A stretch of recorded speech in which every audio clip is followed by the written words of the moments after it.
What's up mga ka-PE? It's us from BS Tourism Management. I am Jessamine Villanueva. I am Miggy Joyce B. Sarte. I am RJ Santos. I am Regine Valino. I am Natalie Nicole Villasan. I'm Jonas Candelaria.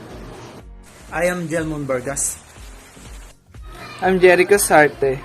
So for the content of our video for today, we will be focusing on basketball training program where we will discuss and demonstrate to you some basketball drills, skills, and so much more. I'm Aya Tomas from BSTM2. So, let's start. What is basketball?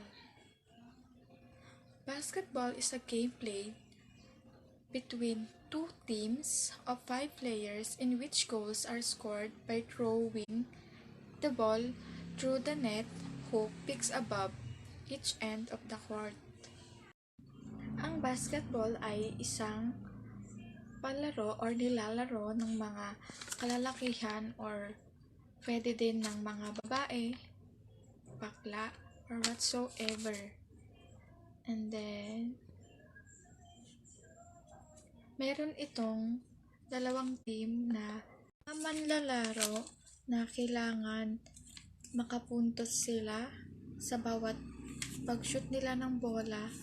And then, meron silang mga kakaibang kakayanan sa bawat mga galaw.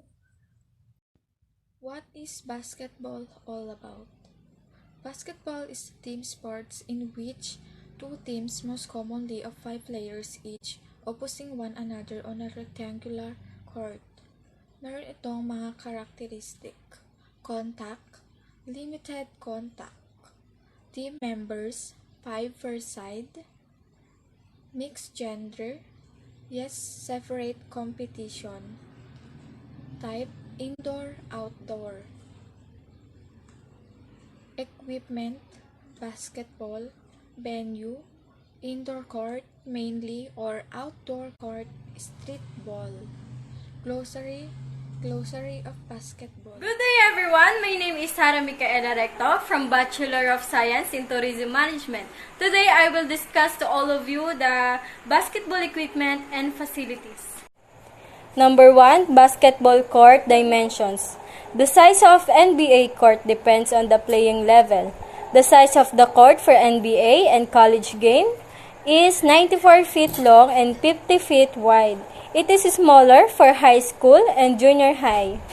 Number 2, the backboard and rim. The regulation height above the ground for the rim is 10 feet and the rim is 18 inches in diameter.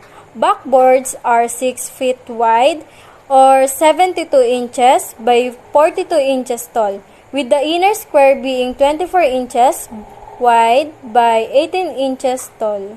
Number 3, the foul line.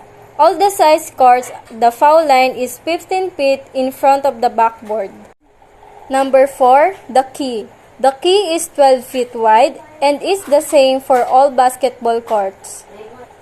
The backboard extends 4 feet out over the baseline into the key.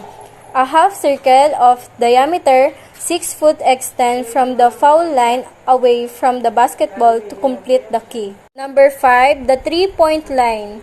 For NBA basketball courts, the 3-point arc is 22 feet to the center of the rim on the sides with a straight line extending out of 16 feet 9 inches from the baseline. Number 6, line makings.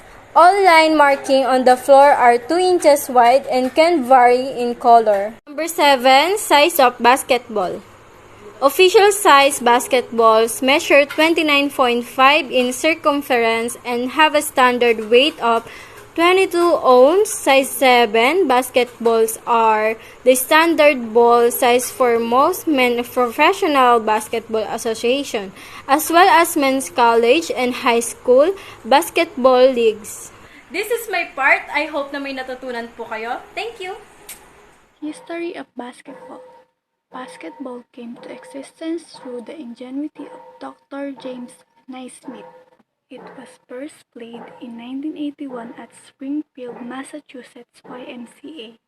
The first ball used was a soccer football because of its ability to bounce uniformly. First baskets were pitch baskets suspended from the traditional running tracks of so many gymnasiums built in that period. Heights of the basket were determined by the running track or balcony height. The first team had 9 players, 3 forwards, 3 centers, and 3 guards. Later, it became optional to reduce 5 and finally 5 was selected as the best number.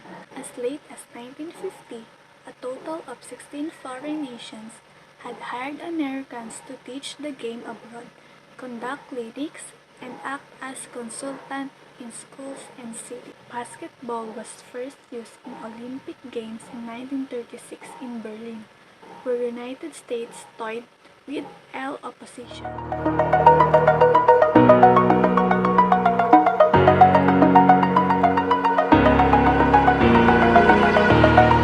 Over the edge, feel like I'm floating through the air.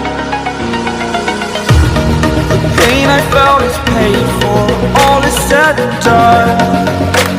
Oh, I am restricted, fixed upon the web. I need to kick the habit that my mind is breathing in. Break out, I've got to see. Spent all my life holding all of it closely. I played it innocent, a feel of discontent. I'm finally facing it all, fearless.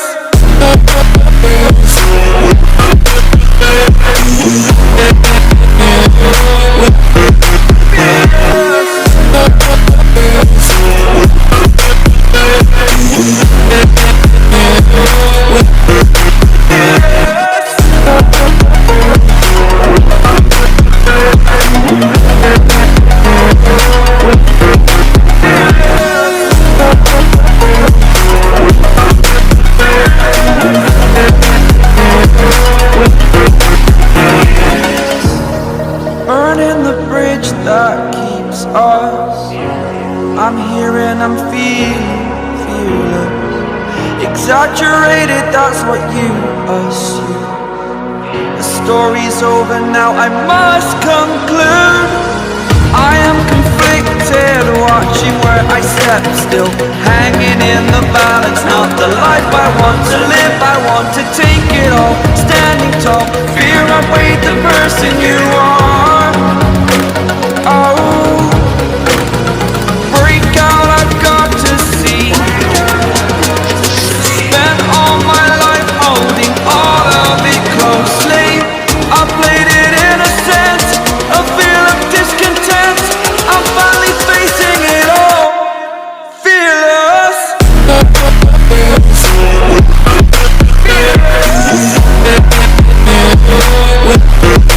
Fearless.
Hi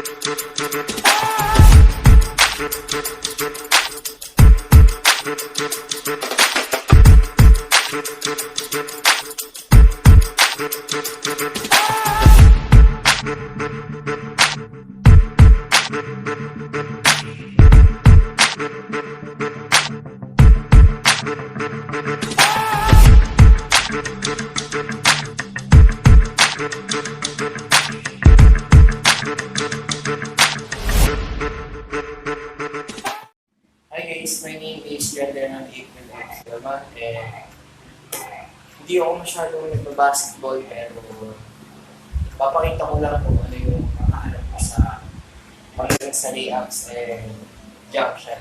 So, mabilis lang tayo kasi hindi ko magaling. Diba? May masabi kayo. Ito lang.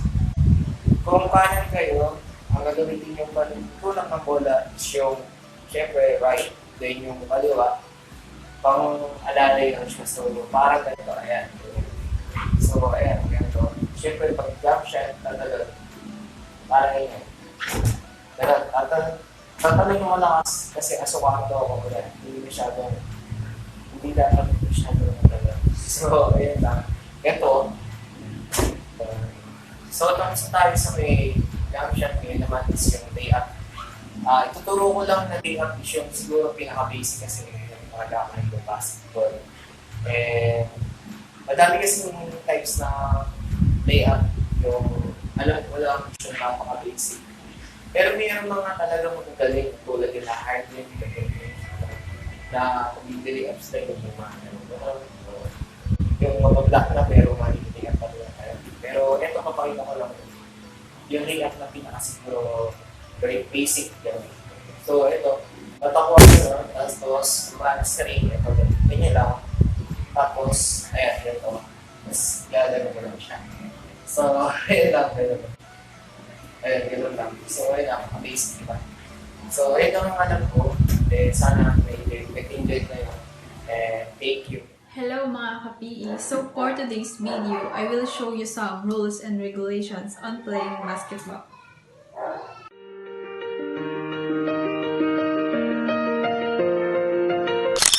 Number 1. Teams and number of players. 2 teams of maximum 12 players with a maximum of 5 players of each team on the court of any time. Teams may make as many substitutions as they like. Number 2.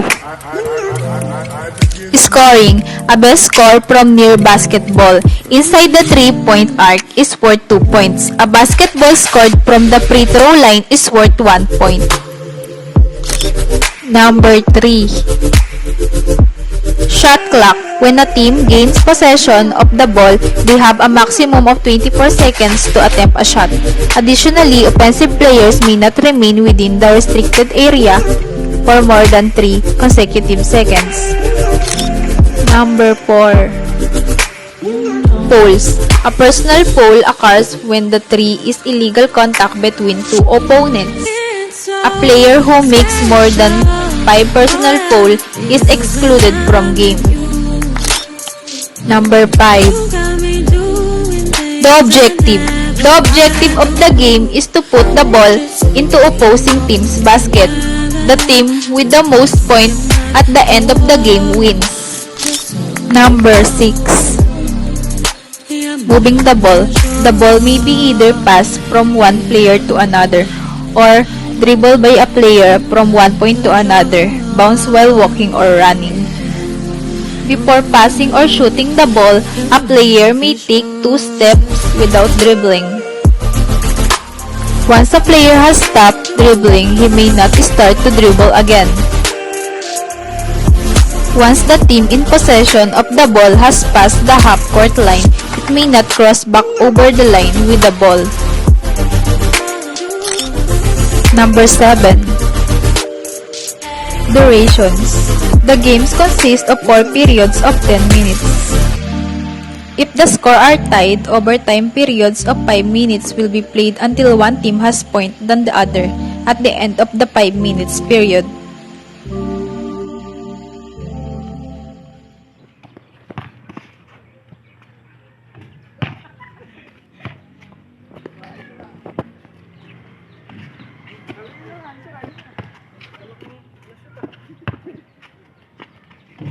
Yan, di naman nasushoot. Palpak. Madi-disappoint si Jessa niyan, di nasushoot. Papalakpak naman kayo kunyari, takay. Ayaw talaga ang shoot, gago.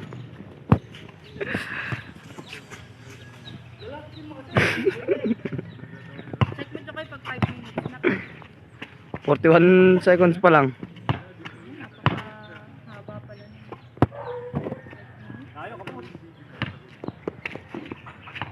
Alipot si Makmak ah.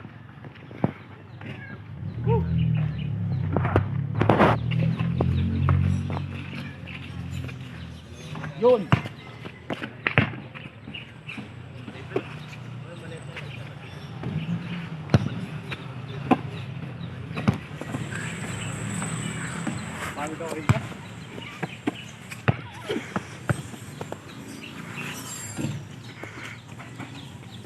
Pwede ka naman mag-break ka, pwede naman i-post. 1 minute pa lang, inom ka agad.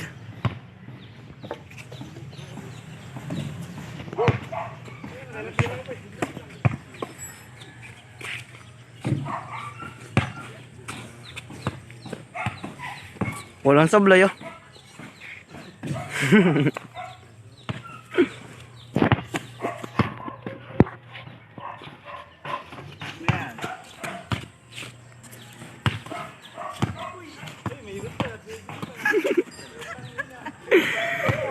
Bebe freestyle. Parang maglalag, papakit mo maglalag. Di na makatalo na. Okay na sa amin sa paya.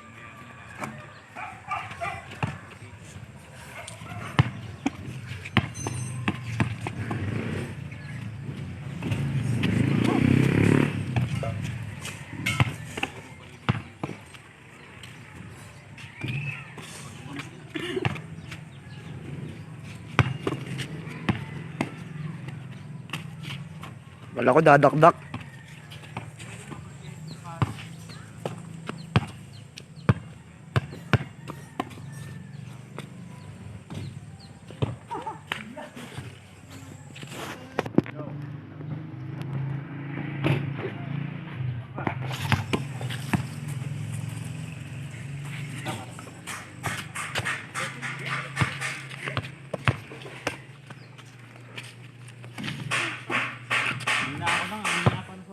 Salaksak.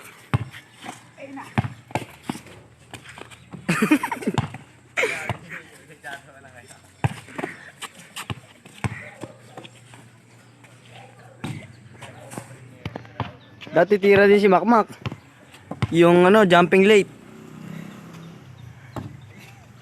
Putang ina. Ang lab. Ayaw talaga mag-shoot. I-edit na nga natin yung natin shoot. Para naman may edit na nag-shoot. Shoot mo kasi! Ayan, nakaka-disappoint naman. Gagabal niya rin. Shoot na. Shoot na.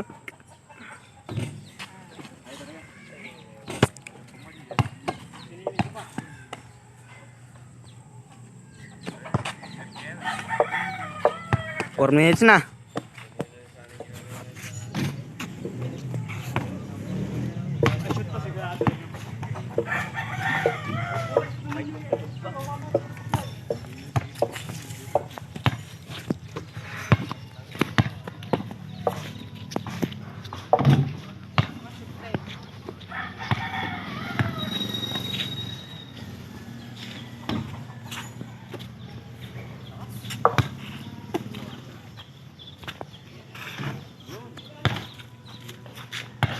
Lapit na.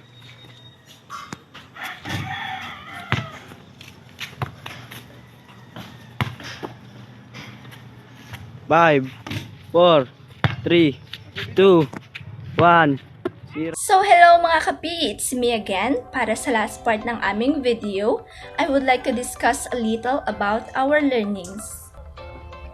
So first, we found out that having a basketball training program or a training program will help us to improve, most especially the youth or mga kabataan, to work on our weaknesses, keep our strengths, and push up out our comfort zones to improve ourselves more.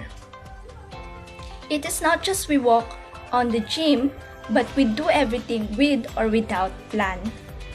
Secondly, basketball has made its popularity for over 195 countries in the world. This sport is now grown into one of the most popular sports in the United States and at the same time here in the Philippines. This sport is among the sports being contested by the Filipinos, especially men who join tournaments, and easily adopted by women, both by amateur and professional levels. Basketball is not just a game or a hobby, but a dream for 100 of Filipinos out there.